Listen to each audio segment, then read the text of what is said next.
Comme le reste de l'Afrique du Sud, le secteur agricole est essentiel à l'économie de la province du Cap-Occidental.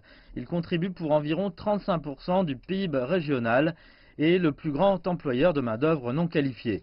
Si plus de 30 000 emplois ont été créés dans le secteur de la transformation et de la transformation agroalimentaire entre le 3e et le 4e trimestre de 2018, et ce même dans le contexte de la sécheresse, le gouvernement local ne promet rien de moins. Mais c'est un secteur qui reste en grande partie non transformé, en particulier dans l'industrie du vin, où les barrières à l'entrée pour les agriculteurs noirs sont trop prohibitives.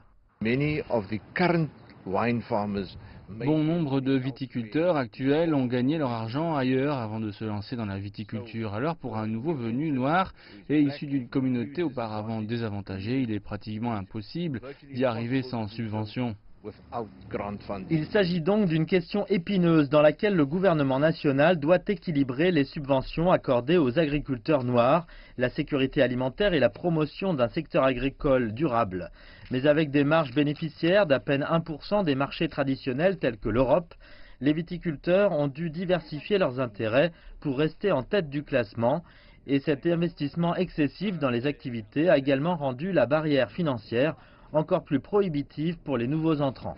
Le fait est que pour le moment, vous ne traitez pas de ferme dans ces cas-là, mais de l'immobilier. Des améliorations sur ces terres coûtent une jolie somme car le vendeur peut débourser des millions de dollars. Mais l'expropriation des terres sans compensation est une étape qui est vantée pour redresser le niveau actuel de transformation. Mais le jury n'a toujours pas déterminé si cela accélérerait effectivement la transformation du secteur. Cela devrait être une fin définitive à la rhétorique et aux slogans et mettre en œuvre l'expropriation sans indemnisation et ne plus payer ces agriculteurs à moins qu'il ne soit constaté qu'il existe des cas exceptionnels où les personnes doivent être indemnisées. Alors, cela devrait être la première chose à faire.